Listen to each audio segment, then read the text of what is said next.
Hello, I'm Katie Holloway of Lose Yourself Books, and this is what I read in July 2025. It's been a fun month. First off was Diary of a Young Naturalist by Dara McNulty. I wouldn't have chosen this, I don't think. I wouldn't have picked it up, but this was a book club read for my real life in-person book club. And actually, I loved it. It is non-fiction. It is literally a diary of a young naturalist. Dara is, I think he's 14 when he's writing this, but his writing is beautiful, especially given his age. He is a boy who is living with autism, as does most of his family, in mainstream school in Northern Ireland. And he's talking about how he retreats into nature to cope with that, his real passion for nature, but also his love for the environment and how he gets swept up in environmental issues and campaigns. It is a fascinating read. If you're anybody who just loves to be outside or would like to love to be outside, give this book a go. It's not like anything else I've read before, and it was fascinating. Next up was Legends and Lattes by Travis Baldry.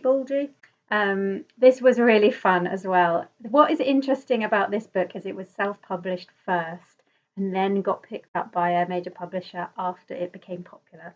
And I think you can tell that it was self-published in a good way and a bad way, partly because it's just fun. You can tell the author was just having a really fun time writing this. He was just, I don't care what's going to be popular. I don't care what you should write. I'm just going to write what I want to. And you can tell, and it is a fun read. It's just all about an orc, which is not like a Lord of the Rings orc, but a different type of orc.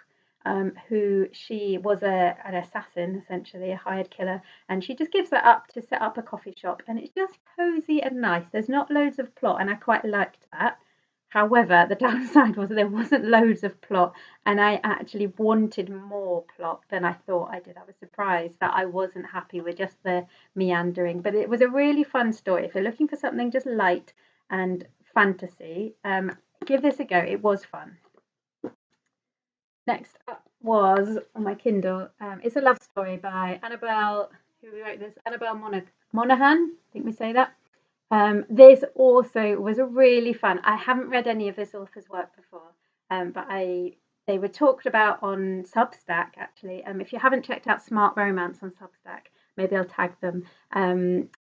Fascinating posts about romance and why it is literature, and it's really aligned with my own thinking about romance novels as well, where I'm increasingly embracing reading what is fun. And this was absolutely a fun read about a young woman who's living in New York. She was a child actress, which I found fascinating as well. I really want to read more books about child actresses, and actually the author recommends one as well, a real life one, which I think I'll pick up soon.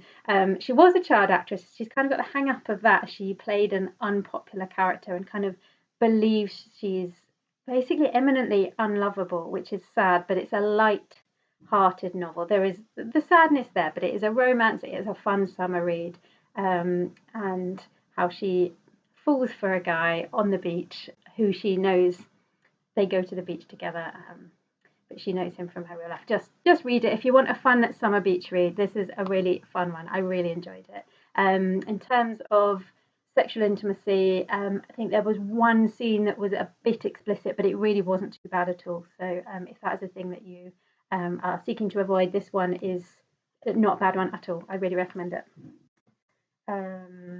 Next up was a Christian book, Emotionally Healthy Spirituality by Pete Scazzero, who I keep wanting to call Scazzero for fun, but he probably wouldn't find that fun. I had really mixed feelings about this book. Parts of it were really helpful. Parts of it I thought were extra biblical, as in adding things on top of the Bible that doesn't say. So all in all, I think I gave it a 3 stars. All my star ratings are below. Yeah, helpful thinking about, if you've read Emotional Intelligence, that book by, I can't remember who wrote that, I read that a couple of years ago, similar lines, but this is with a Christian take on emotional intelligence and being emotionally healthy. I wondered if it was too much introspection, too much blaming your past perhaps for how you are today, and not enough of just looking to Jesus to be transformed and going into the future. I thought it was a little bit too navel gazing, but some of the things it said were really helpful, especially when it comes to interacting with other people, having healthy, helpful conflict. And also lots of things about rest and Sabbath were really helpful as well. So if you're interested in that, do give it a read, see what you think, because I absolutely wouldn't write it off. I do think it was quite helpful. Next up was a book that I have misplaced. It was This Is How You Lose the Time War by Max Gladstone. Cover looks like this. This was another book, nothing like I've ever read before. It was fascinating. Very short, told in snippets about two time travelers who, I don't know what their form is. Potentially they are human, but I don't think so. Kind of, it's sci-fi. It's kind of time travel.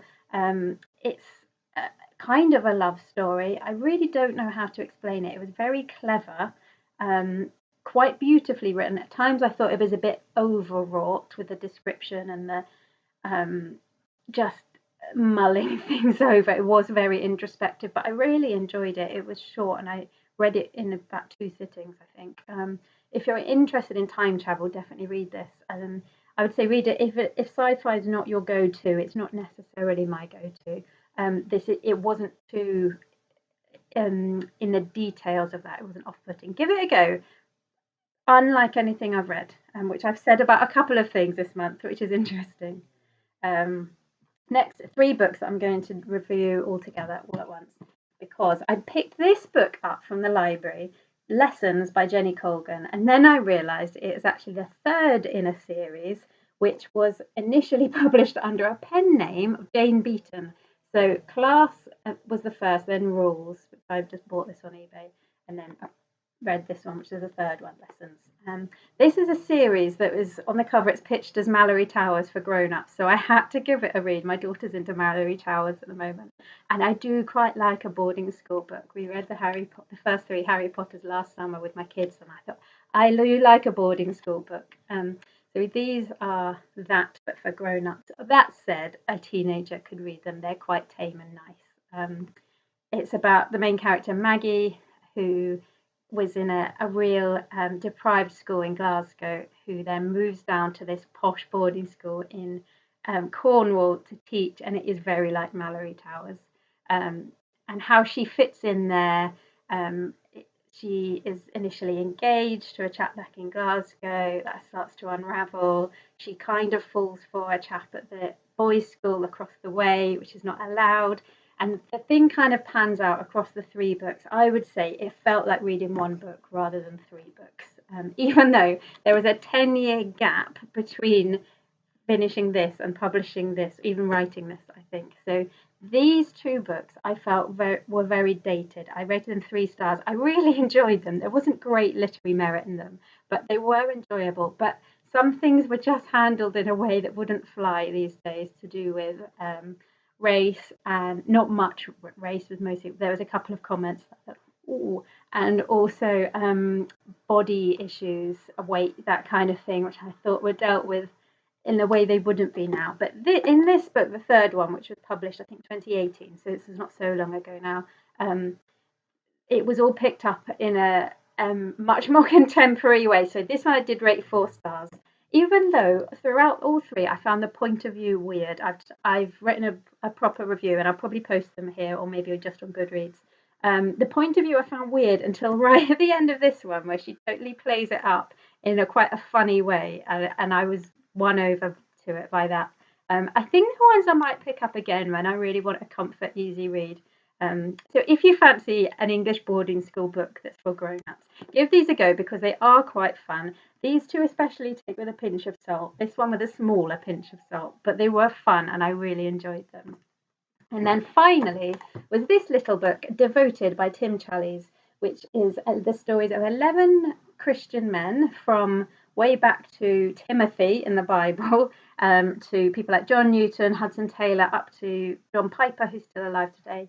And it's all about their mums and how the faith of their mums shaped who these men became in their life, and the impact that their ministries had.